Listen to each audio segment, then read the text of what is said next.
Hello YouTube. Well, this is just an impromptu little video I'm making on the first day of my attempting to use my own harvester.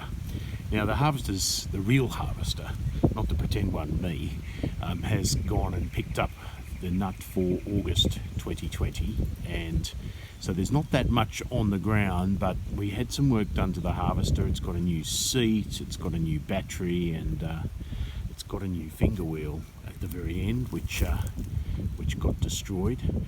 And so I thought, to commemorate this dubious occasion, I would take a video. This is just using my phone, so it's probably not the normal quality you get from my videos, not that they're high to begin with. Just to show you though, this harvester is built on a Kubota ride-on mower. It's a trick that a lot of the smaller macadamia harvesters are built on, either a Toro or in much rarer cases a Kubota. This is a Kubota. And the finger wheels are what trap the nuts in between them as they roll over the ground, and then they get scraped off. They go into an auger, which you can see here. The auger is a bit like a corkscrew. The nuts come along the end of this and go up another auger, which you see here. There's an exhaust fan here that blows out leaf and gunk. They come up the top of this auger and down through this chute, which appears to be part of a work boot, and into the harvest bin. As you can see, I've got some nuts. These nuts are really, look, they're leftovers, and they're ones that the big harvester didn't pick up. I'd say the quality's average to poor. Yeah, so look, it's not a bad design. I mean, the exhaust pipe of the harvester actually helps blow the last remaining debris off the nuts as they go in. So there's some clever design tricks, but really it's a great big kludge. It's, you know, you're putting a mowing unit to work as a harvester, and there it is. Now these hydraulics at the back basically tip the bin out, so it tips the bin backwards in order to empty its nuts. So, look, you can find other demonstrations of harvesting on the Australian Macadamia channel, because Garth's got a Carraro-based harvester, a much more serious unit than this. The only advantage of watching this video as well would be you're seeing the harvesting happening sort of very immediately in front of you. So, again, apologies for the engine noise. This is probably going to be loud and annoyingly so. I'm sorry about that. However, I will do a demonstration going down an already well harvested row of macadamias, and we will still pick up some nuts that the large harvester tends to leave behind. So here we go. Give me just a sec. And I will get us started.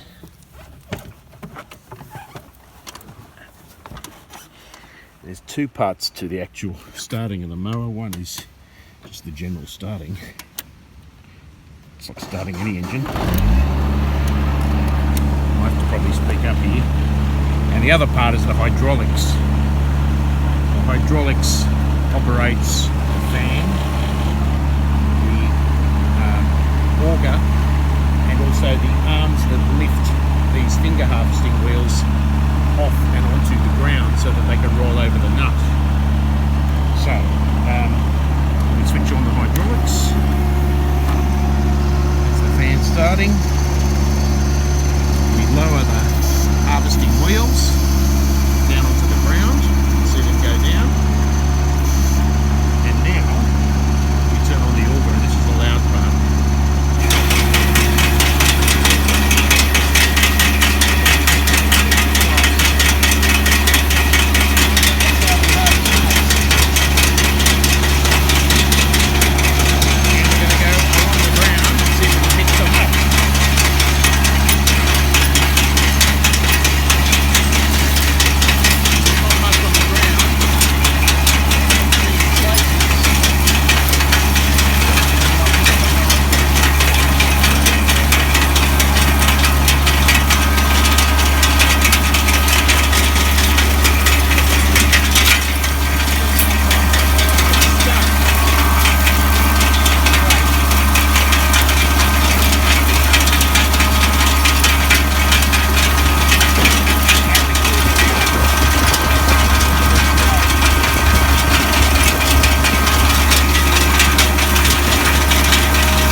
there you have it.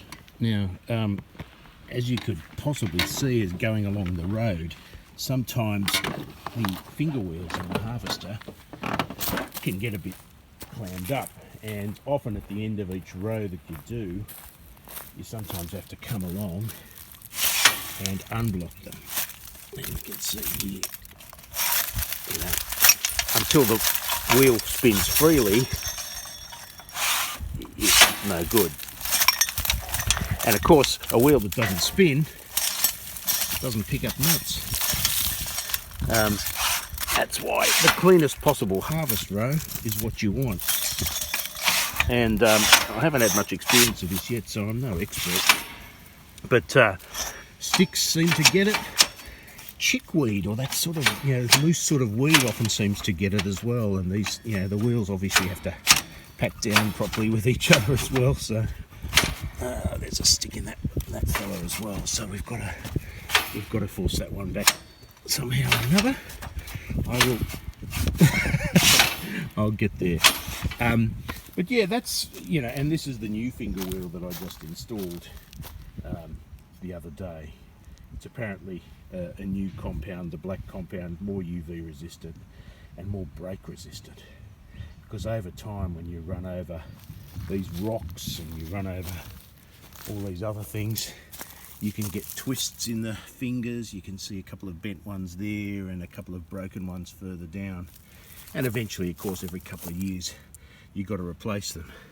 I suspect that in some of the cases of these wheels, they're long overdue, because when I went to get these black ones and replace my green ones, I asked Lismore Tractor and Machinery when they last made the green ones, and they said 7 years ago.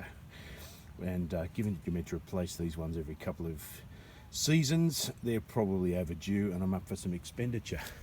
But I've got to say, it's fun to harvest your own nuts. It's sort of like you're not outsourcing the reason you did all this. And there's some, you know, we might find some decent nuts out of this. We'll hand sort them. These aren't going to the processor. But there might be some we can take home and have a munch on. Anyway, thanks for watching this little update, and hopefully I'll do another one shortly. Bye.